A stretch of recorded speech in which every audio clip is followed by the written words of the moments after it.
Hey, Eduardo, I'm in your house here. It's an empty house, and it's good to see. We're gonna bankrupt you right out of Miami, and we're gonna take all your dolphins away soon. See you soon, Eddie. There's some context to this for those of you who don't know what's going on. Start from the beginning, short and sweet, and then I want to talk about that dolphin. This is Miami Seaquarium. Hey, Eduardo, I'm in your house here. It's an empty house, and it's good to see. We're gonna bankrupt you right out of Miami, and we're gonna take all your dolphins away soon. See you soon, Eddie. And by the way, watch the dolphin. It's almost as though the dolphin decides to say, hey, Eddie, look at my butt. All right, I don't know who Eduardo is. Okay, hold on. We can stop with this now. Hold on. Stop. Good evening, everyone. Remove this. Oh, I'm going to get into why I might look tired if I do. All right, for those of you who don't know who that is, that's Phil Damaris. Now, a very interesting thing, by the way, about this clip, and I don't know if it's a glitch, and I don't know, and before I accuse it of being, something chicanerous, when I go to try to open that clip in incognito, I'll show you what it shows for me. I cannot watch that clip in incognito. This is the clip I just cut and pasted right here. Boom chakalaka. Won't work. Retry. Now, I don't know if that means that clip is like flagged as adult only, or not adult, you know what I mean, like mature. And it won't come up except in a logged in account, because it doesn't come up in incognito. It doesn't come up when I'm logged out of my account. And I didn't get a warning for that video. Not that there's anything in that video that should be, requiring a warning, but it does lead me to believe that might be an indication, not of a glitch, but rather of a method in which Twitter is dealing with Phil Damaris, the walrus whisperer. Okay, for those of you who don't know, Phil Damaris, the man you just saw right there, from Ontario, Niagara Falls region, used to be, or I think still is, well, it doesn't matter what he does now. Don't want to get anybody in any trouble if they're not in trouble. He got involved in a decade-long litigation with Marineland. Everybody knows Marineland. Everybody loves Marineland. And I'm being sarcastic. In my Niagara Falls, Ontario. Everyone loves Marineland. Not everybody loves Marineland. Phil Damaris used to work as an animal trainer at Marineland. He was known as the Walrus Whisperer because he developed a relationship with Smooshy the Walrus. Like Smooshy, when she was a calf, bonded with Phil. They had an amazing human-animal relationship, unique, singularly unique. It made Phil quasi-famous. He was on Wipeout Canada. He hit the news because of his connection with his walrus. He ended up leaving Marineland because he could not stand the way they were treating the animals there. He spilled the beans on how Marineland was treating their higher-order mammals at Marineland, and then Marineland sued him, his girlfriend, and he was dragged into 10-plus years of lawfare with Marineland, who were notoriously litigious, to the extent that they're notoriously litigious, I won't call them any names. They were notoriously they were proactive with lawsuits, but not with, making them go quickly, because they were trying to bankrupt and silence Phil Damaris. He ended up coming out of that decades-long litigation somewhat victorious. Their lawsuit was dismissed, and he settled his cross-claim for abusive proceedings simply by ensuring that Smooshy the Walrus, who had then had a calf in that 10-year period, breeding walruses in captivity, ensuring that she would be transferred to a proper facility that Marineland was not, and it ended up happening. Smooshy was transferred to a place in Abu Dhabi. Apparently it's beautiful, but Phil, I'm not sure that he can visit. All right, so that's how Phil became known as an animal rights activist, through his litigation with Marineland. 10-plus years, it ended up with Marineland dropping their suit, Phil settling his counterclaim, Smooshy the Walrus, #free Smooshy, she got a good home in Abu Dhabi. He has set his sights on the Miami Seaquarium. Now, a few weeks ago, it was, the day before I left actually to drive back to Montreal, I went to Miami Seaquarium. I went to see the protest because he and his crew were organizing a protest there. And then Phil said, "You're not going to believe how bad it is inside unless you go in to see it." And I went in and I made a short documentary. Just I didn't know it was going to be as bad as it was. I went in there. For those of you who didn't see the video, maybe I won't play a clip for it now, but they have two manatees, one of which is 65 years old and the other one I think is 40 years old, living in a glorified swimming pool. I mean, there are people with backyard pools bigger than the manatee den. The place was the most depressing place I've ever seen. Maybe the Bronx Zoo was a little more depressing. So I made a short documentary about that, but Phil Damaris has now turned his sights on the Miami Seaquarium because behind the scenes of the depressing part that's open to the public, they've got an orca named Lolita. She's got another name now.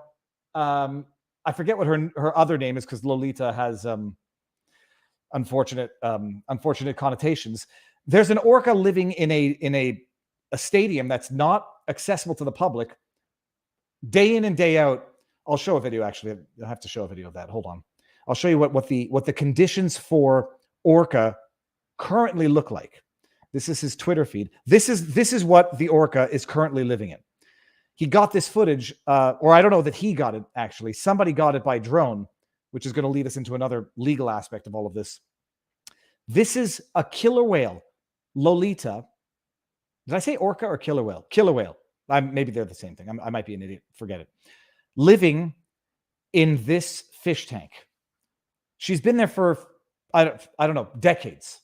This stadium has been condemned. It's not open to the public anymore. This whale is sitting there basking in the open sunlight with a little shallow portion.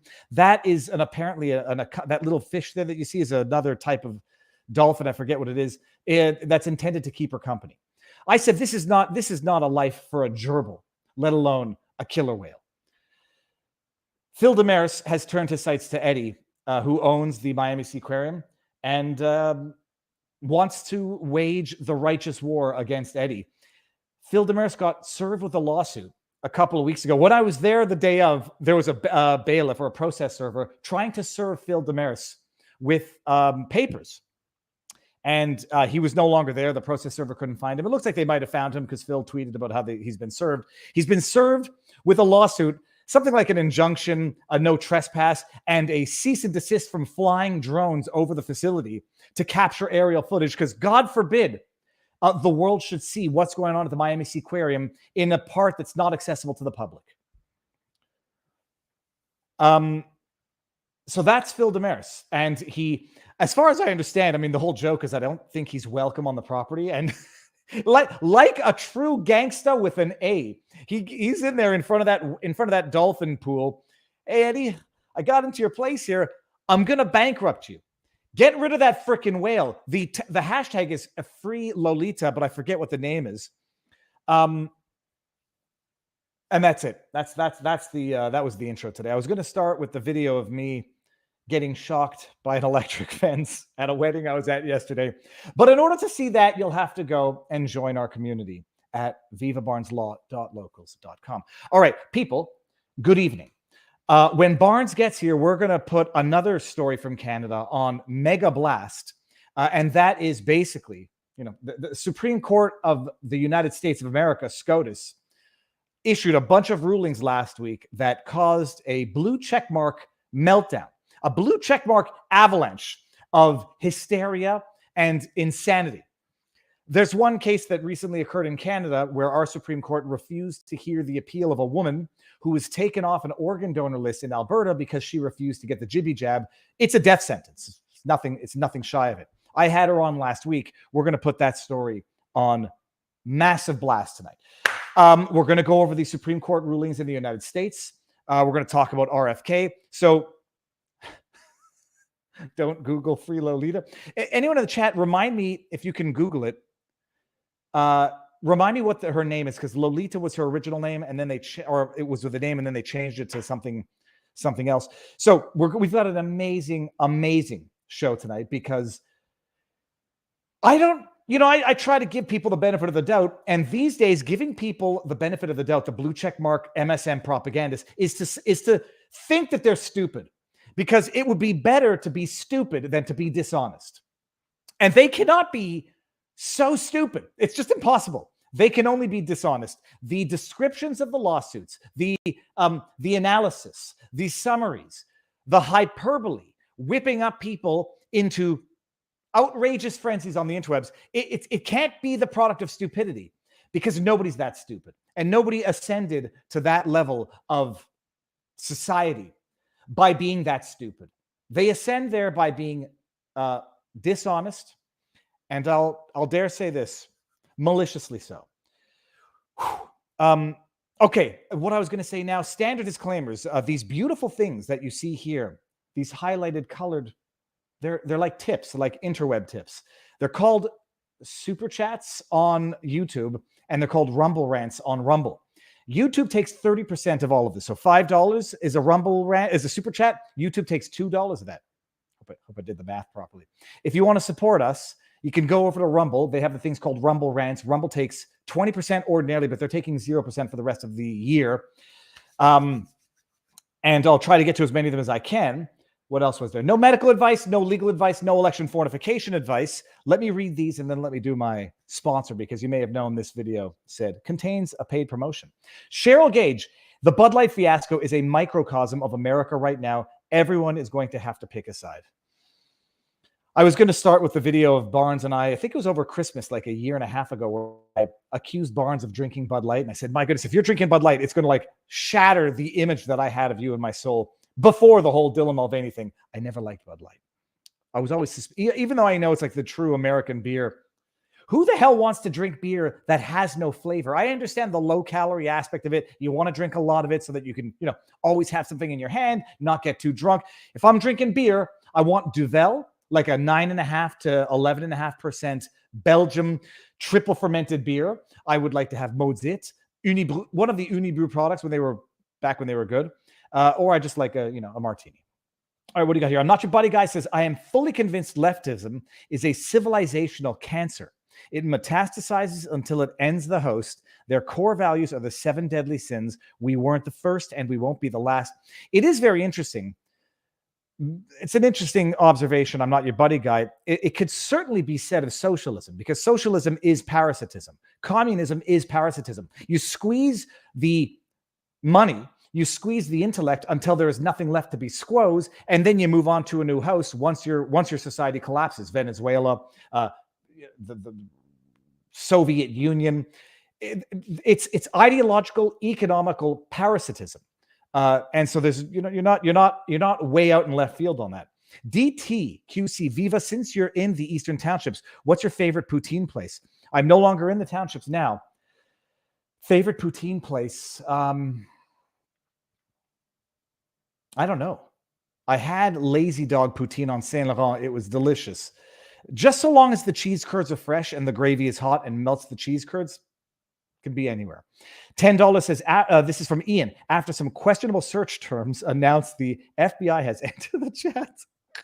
Okay, what do we got here? TDS and now SCOTUS DS. It's amazing. Maybe the issue isn't either Trump or SCOTUS, but the deranged ones asking for a friend. Yes, the typo is intentional. And we got this one here. Viva, how do we help free the orca? I am crying. Slayer. Go follow Phil Damaris on Twitter. He's on Instagram, and it's called Ocean.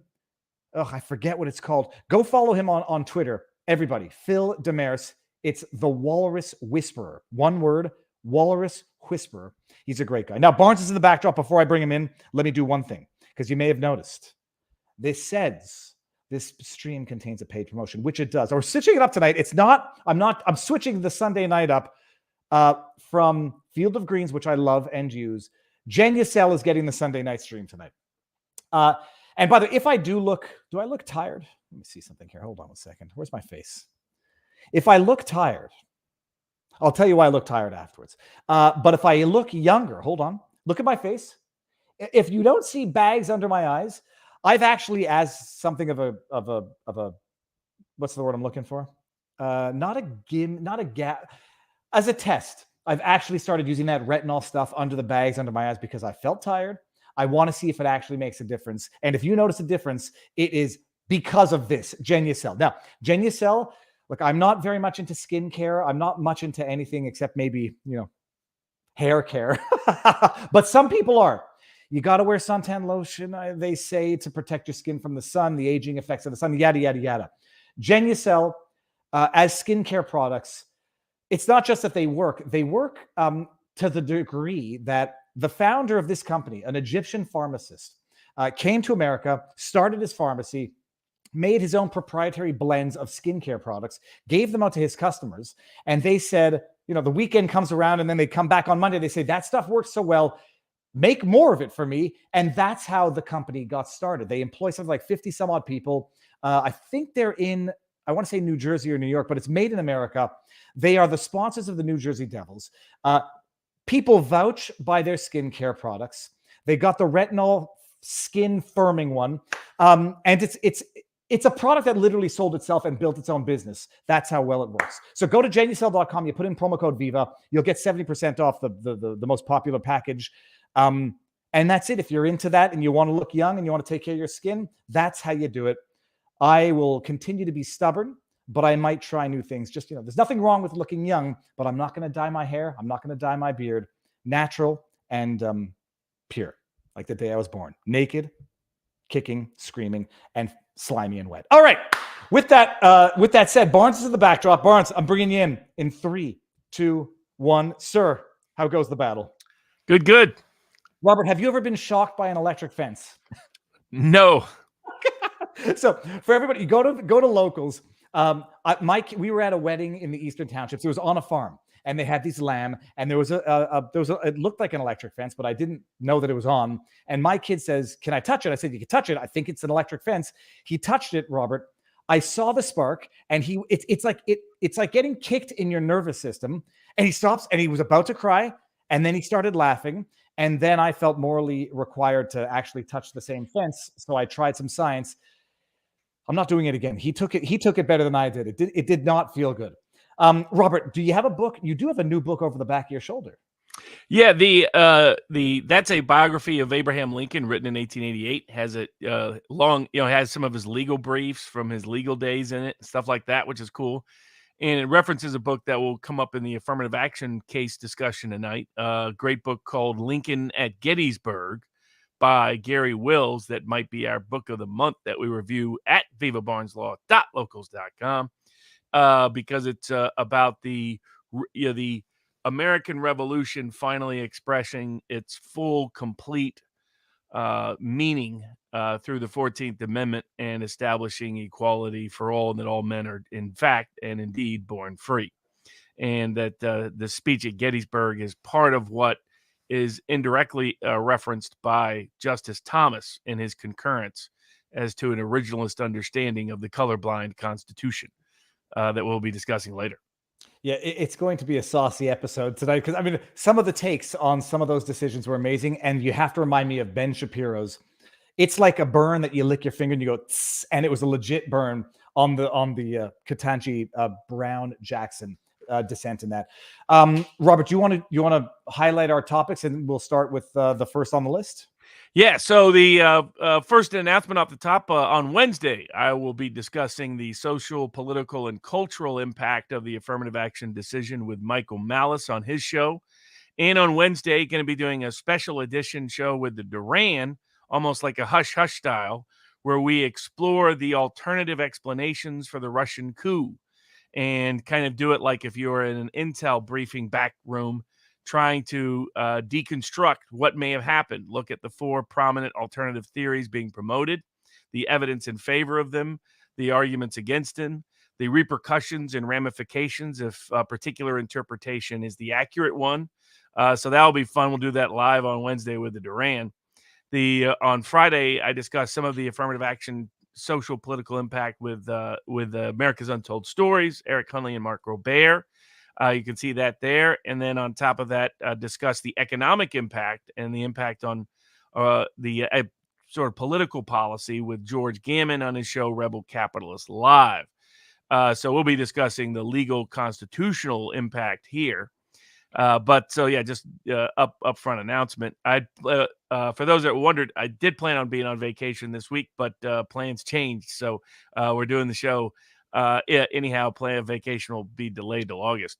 Tonight, bonus topic off the top. A lot of people had asked about was another announcement. We will go to locals at the end of this, do a locals exclusive portion of the show, where we'll be answering some of the questions that have been asked, the top 5 most liked questions on 2 different posts, and be answering any live tip chat that's at least $5. The reason for that is some people were bombarding with $1 or $2, and we wouldn't be able to reach them all. So that's why those are the ones we guarantee we answer. And that's at vivabarneslaw.locals.com, where everybody's above average. First up, the bonus top of understanding Robert Kennedy's campaign, and people think that his reaction to a lot of issues this week hurt him. It didn't, given who his audience actually is. The Canadian Horror Show, which you can talk about and have talked about, did an interview with the denial of a right of an organ donor just based on vaccination status as Canada continues to sink into oblivion. We'll discuss both France and Farage in the separate section on locals, because that was a common question there, as well as the Bill Gates mosquito problem. But for the main show for here on Rumble, we'll have Eric Hunley. Is he going to jail? So then a lot of big Supreme Court cases. First up will be the Title VII religious rights case, how that impacts vaccine mandates. A big California case on vaccine mandates. The Trader Joe's update, that case that we talked about at the very onset of all of these issues. Then we'll be discussing the Supreme Court's affirmative action case. Then the Supreme Court's Biden student loan case. Then the Supreme Court's election clause case. Then the Supreme Court's free speech cases on true threats and the rights of religious expression for creative enterprises against attempts to call it discrimination. The 16th Amendment case that we've talked about, Supreme Court took it up. We'll discuss what some of the ramifications of that may be. That was the most popular by a small margin on the Viva Barnes Law Locals Board. Then we have the foreign reach of domestic laws in the trademark context, which has some broader ramifications. Jurisdiction over corporations and due process. A big class action got filed suing OpenAI over its ChatGPT and about how it really may have monetized information it stole from users. And then as a last bonus topic, the Pence card and how it is playing a role in both the Eastman and Clark so-called disbarment cases. All right, well, I'm going to start with the, we're going to have a big audience for this story. I think a lot of people probably know about it, but maybe they don't. I'm going to put the link to her Give, Send, Go. This is Sheila Annette Lewis. Robert, I don't know if there's been cases like this in the United States. And like with this and with the Commission on Justin Trudeau's Emergencies Act invocation, I didn't find that, you know, the big podcast platforms in the States were paying the requisite degree of attention to this, because when the right to protest gets stifled and violently shut down in Canada and then ratified by an independent commission, it's not long off until that trickles down to the states, or at the very least some states within the states, California and New York. I don't know how many cases there have been of people denied organ transplant in the United States. This is the most egregious one I've ever seen. She's a 58-year-old woman. It's not like she's a 95-year-old woman who has no chance of a successful transplant. 58-year-old woman with a degenerative condition, which she's not at liberty to discuss because of the gag order in the case. She can't mention her organ. She can't mention the hospital that is refusing to do the transplant. She can't mention the doctors who have provided this, guidance that you must take the COVID jab in order to remain on the organ donor list. 58-year-old woman, a degenerative disease diagnosed in 2019. When she was diagnosed and had to be put on the list, or was going on the list, they had some criteria. She needed to get up to speed on all of her vaccines. And she's from the east of Canada, Nova Scotia, I think, and now she's living in Alberta. She didn't have that. She didn't have it digitized or whatever. So she actually went through a full session of legit, time-tested and true vaccines, if anybody still believes in that. Then it came time for them to say, in 2021, you got to get the Rona jab. Otherwise, we're going to take you down from a 2 on the list, which is like the most urgent for an organ, to 0. And they did, because she refused to get the jab. And then they ultimately took her off the list. Save a lot of time on this. She went to the lower courts to revise the hospital's decision. the lower court said, we're not getting involved with what is quintessential medical advice, medical guidance.